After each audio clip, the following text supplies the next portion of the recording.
अस्सलाम वालेकुम नाज़रीन, खबर की असल खबर के साथ समीर कुरैशी आपकी खिदमत में हाजिर है। एक बार फिर पुलिस की जानिब से शॉर्ट टर्म किडनैपिंग का सिलसिला सामने आया है और इस मर्तबा भी ये एजाज़ सीटीडी को ही हासिल रहा है। लेकिन इसमें कुछ फ़र्क ये था कि इस बार इस मुश्तरका ऑपरेशन में सीपेक की मोबाइल भी शामिल थी, जिन्होंने मंगोपीर के इलाके से क्रिप्टो करेंसी के डीलर अरसलान को गैर कानूनी तौर पर हिरासत में लिया और हिरासत में लेने के बाद उसे मोबाइल में घुमाते रहे और इसके बाद उसे सदर के इलाके में उसके मोबाइल के वॉलेट को मुकम्मल तौर पर खाली किया, जिसमें $3,40,000 थे, जो कि पाकिस्तानी करेंसी में 12 से 13 करोड़ रुपए बनते।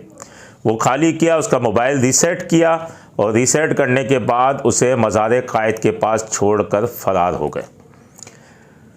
ये वाक़या होता है 24 और 25 दिसंबर की दरमियानी शब और इसका मुकदमा दर्ज होता है 27 दिसंबर को मंगोपीर थाने में 948/24। इसमें बड़ी बात यह थी कि शायद ये मुकदमा भी दर्ज न होता, लेकिन इस अरसलान का जो पार्टनर है वो एक कस्टम के आला अफसर का बेटा है और उसने अपने वालिद को कहा, उसके वालिद ने अपने बैचमेट्स जितने भी जो हैं डीआईजी थे और एक आला ब्यूरोक्रेट हैं उनसे रब्ता किया। उन्होंने डीआईजी साउथ को कहा, लेकिन इलाका डीआईजी साउथ का नहीं बनता था। उन्होंने फिर डीआईजी वेस्ट को कहकर मंगोपीर थाने में मुकदमा दर्ज करवाया। उसके बाद डीआईजी सीआईए जो है वो भी कूदे इसमें बीच में और मुकदमा ट्रांसफ़र हो गया एवीसीसी में। एवीसीसी ने कार्रवाइयाँ की और कार्रवाइयाँ करके 7 मुल्ज़िमान हारिस सिद्दीकी उर्फ अशर, मुजम्मिल, तारिक, सीटीडी के सीटीएफ का पीसी उमर, रिजवान शाह, उमर इरशाद और नौमान रिफत, इनको गिरफ़्तार किया और गिरफ़्तार करने के बाद एक आल्टो गाड़ी और $40,000 भी बरामद किए। सीसीटीवी भी इसकी मंजर आम पे आ गई और सीसीटीवी में भी देखा जा सकता है कि गाड़ियां उसे लेकर जा रही हैं। इनका 7 की गिरफ्तारी सीआईए ने ज़ाहिर कर दी और सीआईए ने अपनी प्रेस रिलीज़ में कहा है कि ये मुल्ज़िमान आदी जराइम पेशा हैं और इसमें से कुछ जेल भी जा चुके हैं। सीपेक का ड्राइवर अली और सीटीडी का अली रज़ा, ये दोनों मास्टरमाइंड बताए जाते हैं जो कि गायब हैं।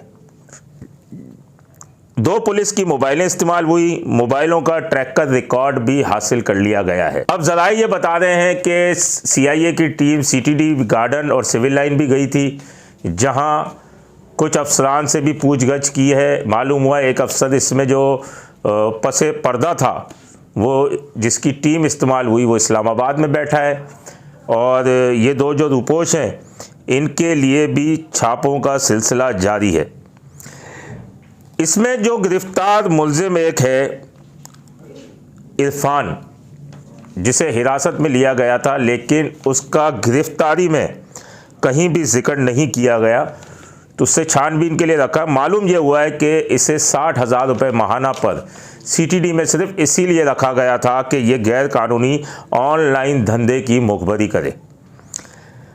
अब जो है सीटीडी के हिस्से में ये शॉर्ट टर्म किडनैपिंग की ये वारदात जो आई है, इससे कबल भी माजी में देखा जाए तो एक मर्तबा एक स्ट्रीट क्रिमिनल को रकम लेके छोड़ दिया था, उस पर मुकदमा दर्ज हो चुका है सीटीडी एहलकारों के ऊपर।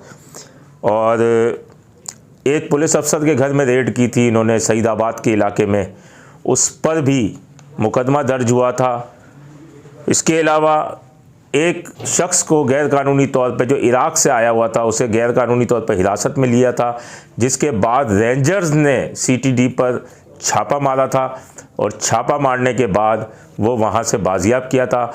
उसमें एक एसएसपी ऑपरेशन जो थे उन्हें हटाया गया था, एसएचओ जो थे सीटीडी के उन्हें हटाया गया था, और इसके अलावा जो दीगर मुकदमात में थे उनको डीआईजी सीटीडी आसिफ एजाज शेख ने मुअत्तल और नौकरियों से बर्खास्त भी किया था। ये वो सीटीडी है जिसमें राजा उमर खिताब जैसे चैम्पियन अफसरान मौजूद हैं जिन्होंने सानेहा सफूरा को 2 से 3 रोज़ के अंदर मुकम्मल करके और उसके मुल्ज़िमान गिरफ़्तार किए थे और कई दहशतगर्दों को गिरफ़्तार किया था। लेकिन इस तरीके की वारदातें, शॉर्ट टर्म किडनैपिंग, गैरकानूनी हिरासत में रखना, ये सीटीडी की साख को मुसलसल नुकसान पहुंचा रहा है, जिस पर आला हुक्काम को नोटिस भी लेना चाहिए और चेक एंड बैलेंस का कोई निज़ाम भी रखना चाहिए।